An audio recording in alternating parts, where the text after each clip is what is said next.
Assalamualaikum warahmatullahi wabarakatuh. Om Swastiastu, Salam, Namun Budaya, Salam Kebajikan untuk kita semua, Salam Harmoni. Perkenalkan, nama saya Weni Kurniawati dengan NIM 252906118. Pada video hari ini, saya akan membahas tentang analisis diskriminan. Statistik multivariat merupakan cabang statistik yang menganalisis lebih dari satu variabel secara simultan pada satu objek penelitian. Tujuannya adalah memahami hubungan antar variabel, pola data, struktur kelompok, dan membuat prediksi berdasarkan banyak variabel sekaligus. Ciri-ciri dari statistik multivariat yaitu menggunakan variabel dalam satu analisis. Yang kedua, membahas hubungan simultan, bukan per variabel seperti statistik univariat atau bivariat. Yang ketiga, cocok untuk data kompleks seperti pendidikan, psikologi, manajemen, kesehatan, dan ilmu sosial. Jenis-jenis analisis multivariat. Ada 3 jenis yaitu analisis dependensi, analisis interdependensi, analisis dependensi ganda. Analisis dependensi itu merupakan analisis yang melibatkan satu variabel dependen atau Y dengan beberapa variabel independen atau X. Contohnya yang termasuk analisis dependensi ada regresi linear berganda, ada regresi logistik, MANOVA, dan analisis diskriminan. Yang kedua, analisis interdependensi, di mana tidak ada variabel yang dianggap dependen, semua variabel dianalisis bersama untuk menemukan pola atau struktur. Contoh analisisnya yaitu ada analisis faktor, analisis klaster, ada PCA atau prinsipal komponen analisis. Yang ketiga ada analisis dependensi ganda, digunakan untuk melihat hubungan antar dua set variabel besar. Contohnya ada pada Structural Equation Modeling atau SEM. Yang kedua ada Canonical Correlation Analysis. Pada pertemuan hari ini, kita akan fokus membahas tentang analisis diskriminan. Pengertian analisis diskriminan. Analisis diskriminan adalah salah satu teknik analisis statistik dependensi yang memiliki kegunaan untuk mengklasifikasikan objek beberapa kelompok. Pengelompokan dengan analisis diskriminan ini terjadi karena ada pengaruh satu atau lebih variabel lain yang merupakan variabel independen. Kombinasi linear variabel-variabel ini akan membentuk fungsi diskriminan. Ciri-ciri khusus analisis diskriminan. Ada dua ciri yaitu adanya variabel dependen. Variabel ini harus berupa data kategorik, misalnya tinggi rendah, diterima atau ditolak. Ciri yang kedua itu variabelnya berupa independen. Dia harus berupa data non-kategori atau interval atau rasio, atau sering disebut sebagai numerik. Nah, hal ini dapat dimodelkan sebagai berikut. Apabila Y1 ini merupakan variabel dependen, dia merupakan data kategorik atau nominal, sehingga disebut datanya non-metrik. Sedangkan X1, X2, X3, sampai Xn ini merupakan data variabel independen yang merupakan data matriks atau berupa interval atau rasio. Tujuan analisis diskriminan yang pertama, untuk mengetahui perbedaan yang jelas antar grup pada variabel dependen. Jika terdapat perbedaan antar variabel dependen, maka langkah selanjutnya adalah menentukan variabel independen manakah yang fungsi diskriminannya membuat perbedaan tersebut. Artinya, kita menentukan variabel prediktor mana yang signifikan. Tujuan selanjutnya adalah membuat fungsi atau model diskriminan. Dalam hal ini, fungsi atau modelnya ini mirip dengan persamaan regresi. Dan tujuan terakhir adalah melakukan klasifikasi terhadap objek ke dalam kelompok atau grup. Jenis-jenis analisis diskriminan. Yang pertama, analisis diskriminan satu variabel. Cirinya adanya hanya satu variabel independen atau X. Membandingkan dua kelompok berdasarkan nilai satu variabel saja, analisis ini sederhana dan jarang digunakan pada data modern. Jenis yang kedua yaitu analisis diskriminan linier atau LDA. Cirinya adalah menggunakan beberapa variabel independen. Analisis ini mempunyai asumsi matrik kovarian antar kelompok itu homogen. Analisis ini mempunyai fungsi pemisah linear. Jenis yang ketiga adanya analisis diskriminan kuadratik atau QDA. Cirinya adalah tidak mengasumsikan kovarian homogen. Yang kedua, fungsi diskriminannya berbentuk kuadratik. Jenis yang keempat ada stepwise diskriminan analisis. Cirinya adalah analisis diskriminan biasanya LDA dengan seleksi variabel otomatis. Memilih variabel yang paling besar kontribusinya dalam pemisahan kelompok. Digunakan ketika ada banyak variabel prediktor. Asumsi analisis diskriminan. Ada 4 asumsi yang harus dipenuhi. Yang pertama adanya normalitas multivariat. Variabel prediktor X harus berdistribusi normal secara multivariat pada setiap kelompok. Asumsi yang kedua adalah homogenitas matrik kovarian, di mana matrik dan kovarian antar kelompok harus sama. Pengujian yang dapat dilakukan dengan pengujian box M-test. Asumsi yang ketiga, tidak ada multikolinearitas, di mana variabel independen ini tidak boleh saling berkorelasi sangat tinggi satu dengan yang lain. Asumsi yang keempat, adanya independensi observasi, di mana data harus terdiri atas observasi independen dan bukan data berpasangan. Fungsi dan nilai batas analisis diskriminan. Fungsi diskriminan merupakan model kombinasi linear dengan rumus sebagai berikut, di mana D sama dengan A ditambah B1 X1 ditambah B2 kali X2 ditambah BP sampai XP. Keterangannya di mana D adalah skor diskriminan, A merupakan konstanta, X1 sampai XP merupakan variabel prediktor atau variabel independen, B1 sampai BP merupakan koefisien diskriminan. Interpretasi datanya di mana koefisien yang lebih besar menunjukkan variabel itu lebih kuat dalam membedakan kelompok.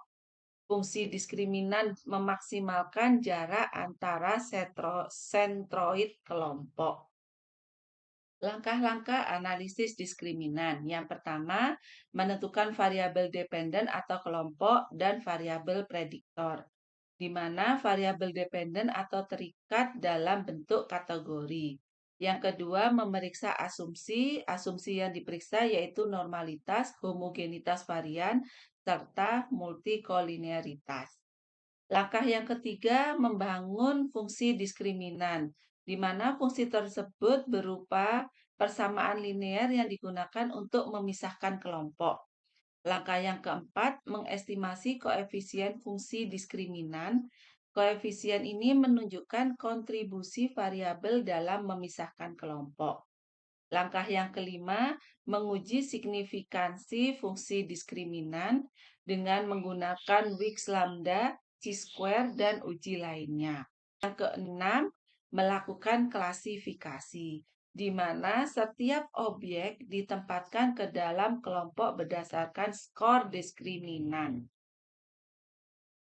Langkah yang ketujuh yaitu validasi model. Validasi model ini menggunakan cross-validation, whole on sample, atau metode jackknife. Contoh analisis diskriminan, di mana ada sebuah kelompok MGMP IPA SMP di Kota Denpasar sedang melakukan analisis mengenai hasil penilaian proyek IPA yang dilaksanakan pada beberapa SMP jejaring. Penilaian proyek ini bertujuan untuk menentukan apakah seorang siswa itu kompeten atau belum kompeten untuk mengikuti penilaian kompetensi lanjutan, misalnya mengikuti praktikum tingkat lanjut atau proyek investigasi ilmiah lebih kompleks. Nah, penilaian proyek ini didasarkan pada jam praktikum, nilai praktikum, dan usia siswa.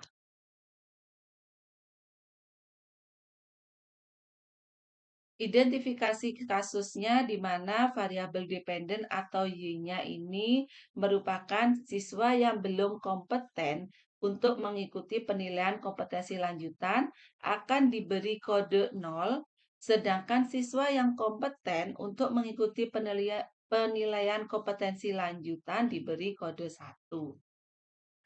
Untuk variabel independen atau prediktornya atau variabel X-nya berupa jam praktikum yaitu X1, nilai praktikum X2, dan usia siswa.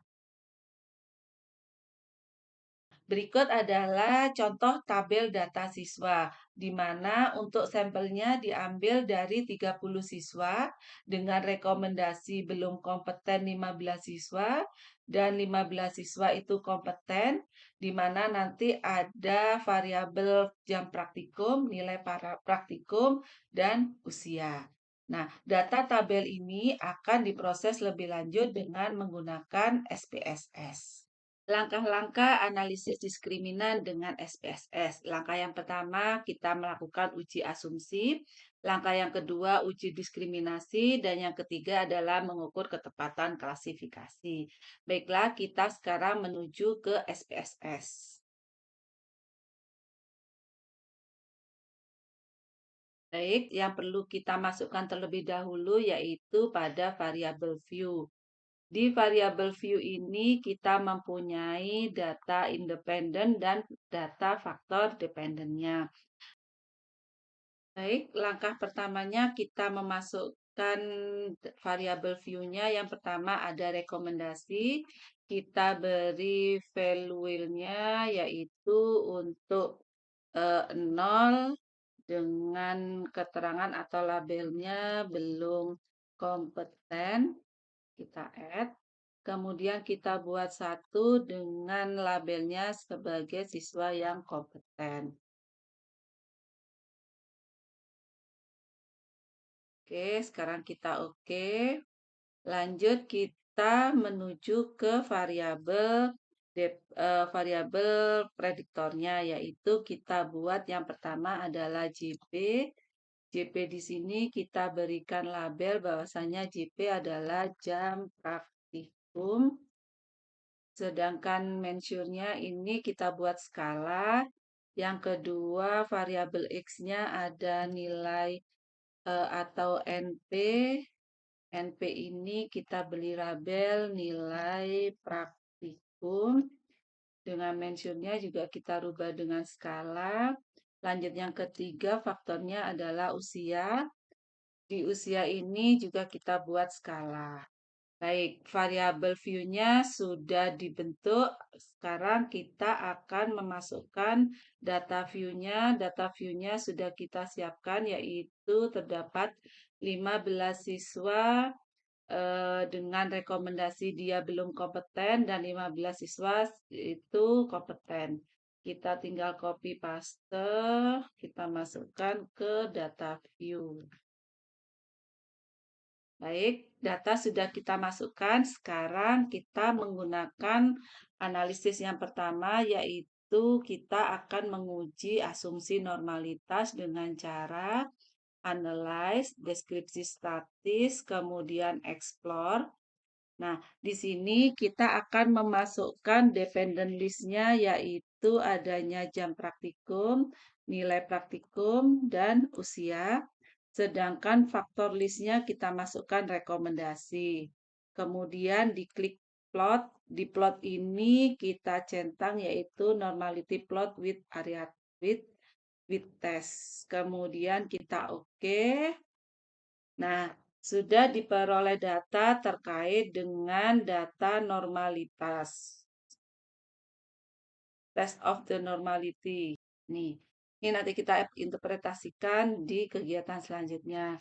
Baik, untuk uji asumsi yang kedua yaitu uji homogenitas dan uji multikolinearitas, kita satukan prosesnya dengan menggunakan uji analisis diskriminan dengan cara klik analyze, kemudian pilih classify, kemudian dari classify kita pilih diskriminan. Baik, di sini sudah ada untuk grouping variabel. Kita masukkan dengan variabel rekomendasi.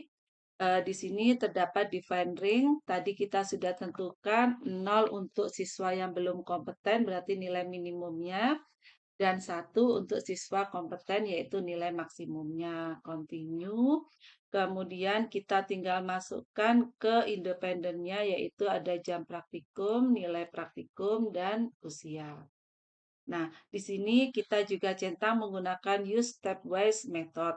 Nah, langkah selanjutnya kita setting bagian di statistik yang di sini kita ingin menghasilkan data means atau rata-rata univariate ANOVA box M.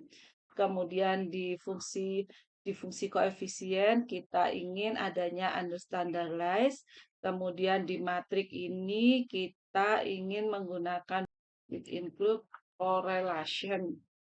Oke, lanjut ke settingan method. Di sini kita tinggal klik weak lambda. Oke, lanjut ke classify. Di classify ini kita tinggal centang bagian summary tabel. Oke, kita continue. Semua sudah, tinggal kita bagian di save. Di save ini semuanya dicentang, kemudian continue. Dan kita tunggu proses selanjutnya. Nah, di sini diperoleh data dari statistik, ada grup statistik, kemudian ada teach of equal of the group means, yang nanti kita akan interpretasikan hasilnya. Kemudian ada pollen width group matrix. Baik, kita kembali ke interpretasi yang pertama, yaitu pada uji asumsi normalitas. Hasil uji asumsi dengan menggunakan SPSS. Yang pertama adanya uji normalitas. Uji normalitas ini diambil dari tabel Test of Normality. Dengan ketentuannya, uji normalitas Kolmogorov-Smirnov, di mana jika nilai signifikan lebih dari 0,05, maka data dianggap sebagai data normal. Tetapi jika nilai signifikannya 0,0 kurang dari 0,05, maka data tidak normal. Nah, berdasarkan hasil tes, dengan tes normality ini diperoleh nilai signifikan, baik itu di jam praktikum, nilai praktikum maupun di usia peserta didik, mempunyai nilai signifikannya lebih besar dari 0,05. Artinya, variabel yang digunakan berdistribusi normal dan memenuhi asumsi distribusi normal. Uji asumsi yang kedua yaitu adanya uji homogenitas. Uji homogenitas ini diambil dari uji analisis diskriminan, di mana kita melihat pada tes resultnya yaitu uji black box M yang digunakan untuk menguji varian dari setiap variabel. Kriteria dalam pengambilan keputusannya yaitu jika signifikannya lebih besar dari 0,05, maka matrik varian kovarian adalah relatif sama. Tetapi jika nilai signifikannya kurang dari 0,05, maka matrik varian kovariannya adalah tidak relatif sama. Berdasarkan hasil nilai dari box M-nya, diperoleh nilai signifikannya sebesar 0,455. Nilai tersebut ini jauh di atas 0,05. Hal ini berarti matrik varian kovariannya adalah relatif sama. Artinya, data sudah memenuhi asumsi analisis diskriminan, sehingga proses bisa dilanjutkan. Uji asumsi yang ketiga yaitu adanya uji multikolinearitas. Uji multikolinearitas ini dapat diamati dari hasil pollen within group matrix. Dari tabel ini, yang perlu kita amatin adalah pada korelasi jam praktikum, di mana korelasi jam praktikum dengan nilai praktikum menghasilkan nilai 0,04. Korelasi antara jam praktikum dengan usia menghasilkan nilai min 140, dan seterusnya. Hasil multikolinearitas ini dapat dinilai dari nilai korelasinya. Apabila ada korelasi antar variabel dependennya lebih besar dari 0,5, maka dicurigai ada gejala multikolinearitas. Hasil dari matrik di atas tidak ada angka yang mencapai 0,5 atau di atasnya, sehingga bisa diidentifikasikan bahwa tidak ada multikolinearitas data. Hasil pengujian dan interpretasi. Data yang pertama kita amati yaitu kita melihat hasil grup statistiknya, di mana dari hasil grup statistik ini kita bisa melihat mean atau rata-rata dari semua kategori, baik kategori yang belum kompeten sama kompeten dengan jam praktikum, nilai praktikum, dan usia. Bisa disimpulkan bahwasannya siswa yang kompeten memiliki rata-rata jam praktikum lebih besar daripada siswa yang belum kompeten. Dari data diperoleh rata-rata jam praktikumnya pada siswa yang kompeten yaitu 13,66, sedangkan siswa yang belum kompeten rata-rata jam praktikumnya adalah 5,8667. Artinya, semakin banyak jam praktikum yang diikuti oleh peserta didik, semakin besar peluang memperoleh rekomendasi kompeten. Untuk dari aspek yang kedua, yaitu di mana kita amati nilai rata-rata dari nilai praktikum siswa yang kompeten dengan siswa yang belum kompeten. Dari data diperoleh nilai rata-rata siswa yang kompeten itu lebih tinggi dibandingkan dengan nilai praktikum siswa yang belum kompeten. Artinya, performa akademik dalam praktikum sangat berkaitan dengan pemberian rekomendasi kompetensi. Untuk aspek yang ketiga, yaitu kita amati dari usia peserta didik, di mana nilai rata-rata usia peserta didik pada siswa yang kompeten sebesar 17,8, sedangkan pada siswa yang belum kompeten nilainya adalah 17,2. Nilai ini tidak memiliki perbedaan yang signifikan atau perbedaan yang sangat mencolok, sehingga usia tidak tampak sebagai faktor penentu yang membedakan dalam memperoleh rekomendasi kompeten atau belum kompeten. Data yang kedua yang perlu kita interpretasikan yaitu data Test of Quality of Group Mean.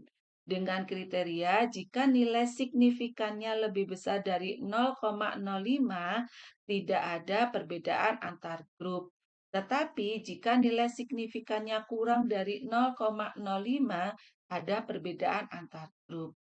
Nah, berdasarkan dari tabel Test of Quality of Group Mean, diperoleh bahwasannya pada variabel jam praktikum mempunyai nilai signifikan 0,000. Nilai ini jauh di bawah dari kriteria yang diperlukan yaitu 0,05. Sehingga dapat disimpulkan bahwasannya jam praktikum ini mempunyai pengaruh atau mempengaruhi pada hasil rekomendasi. Sedangkan pada nilai praktikum mempunyai nilai signifikan 0,000. Nilai tersebut jauh di bawah 0,05. Artinya, nilai praktikum ini mempengaruhi hasil rekomendasi. Sedangkan dari usia, variabel usia mempunyai nilai signifikansinya sebesar 0,353. Nilai ini lebih besar di atas 0,05. Artinya, usia pada peserta didik ini tidak mempengaruhi hasil rekomendasi. Data yang perlu diinterpretasikan lebih lanjut yaitu variabel enter, di mana tabel ini menyajikan variabel mana saja dari ketiga variabel input yaitu jam praktikum, nilai praktikum, dan usia yang bisa dimasukkan atau entered ke dalam pertidaksamaan diskriminan.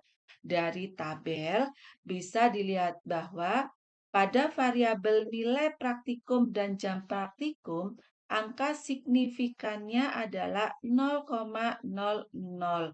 Nilai ini jauh di bawah 0,05. Dengan demikian, dari tiga variabel yang dimasukkan, hanya ada dua variabel yang signifikan.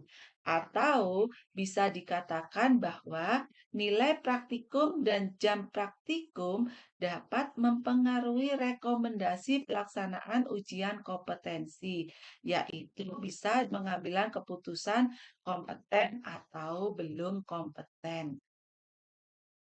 Tabel selanjutnya yaitu tentang eigenvalue, di mana pada canonical correlation mengukur derajat hubungan antara hasil diskriminan oleh variabel independen terhadap variabel dependen. Nilai korelasi kanoniknya diperoleh hasil sebesar 0,970.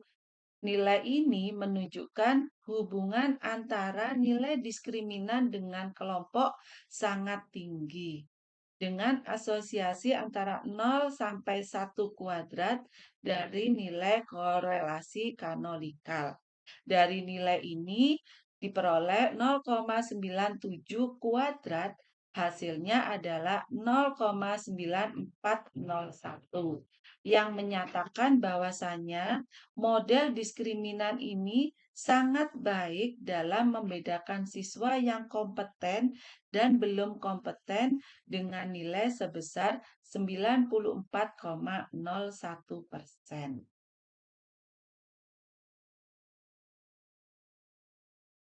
Uji selanjutnya yaitu kita mengamati tentang data dari Wix Lambda. Dari nilai signifikannya diperoleh hasil kurang dari 0,01.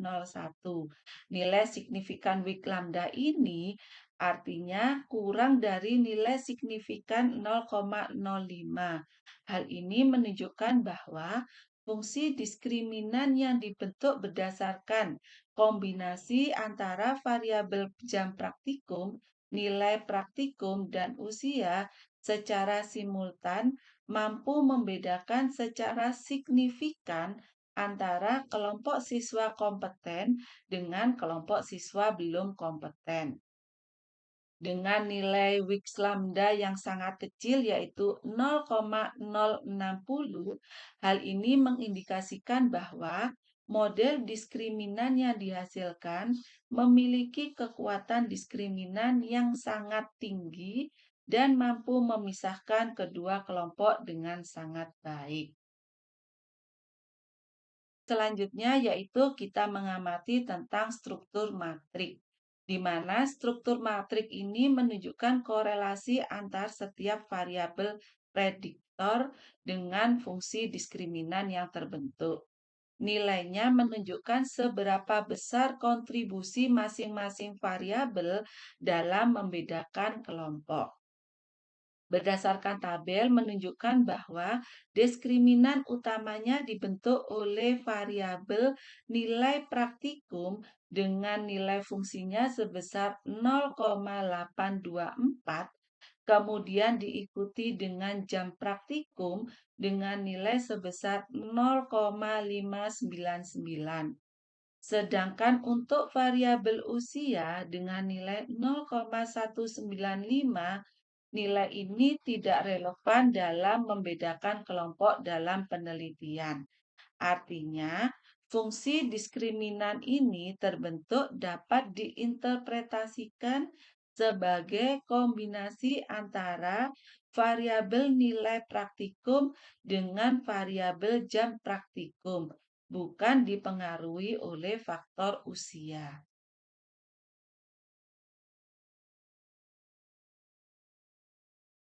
Hasil pengujian selanjutnya yaitu canonical diskriminan fungsi koefisien, di mana fungsi diskriminan kasus soal ini dengan menggunakan rumus yang tadi di awal yaitu D sama dengan A ditambah B1 X1 tambah B2 X2 ditambah sampai B pada nilai P dan X pada nilai P. Dari tabel diperoleh data jam praktikum sebesar 0,333 ditambah dengan nilai praktikum sebesar 0,596 dan ditambah dengan konstantanya sebesar min 54,452. Nah, kegunaan fungsi ini untuk mengetahui sebuah case atau kasus ini adalah seorang peserta didik masuk pada kelompok yang direkomendasikan belum kompeten atau kompeten. Baik, langkah selanjutnya kita akan melakukan kegiatan mengukur ketepatan klasifikasi dengan melihat data pada klasifikasi result. Pada data ini diperoleh dua data yaitu adanya original klasifikasi sama cross validasi klasifikasi. Pada tabel original klasifikasi, kita bisa mengamati bahwasannya terdapat 15 siswa belum kompeten dan 15 siswa yang sudah kompeten. Ini artinya semua 15 peserta yang belum kompeten diklasifikasikan dengan benar atau 100% dan semua 15 peserta yang kompeten juga diklasifikasikan benar 100%. Artinya, model diskriminan ini mampu memisahkan dua kelompok secara sempurna pada data yang sama saat membangun model. Sedangkan untuk data cross validasi klasifikasi ini juga diperoleh data bahwasannya siswa belum kompeten 100% itu benar dan siswa yang kompeten 100% benar. Artinya akurasi cross validasinya ini adalah 100%.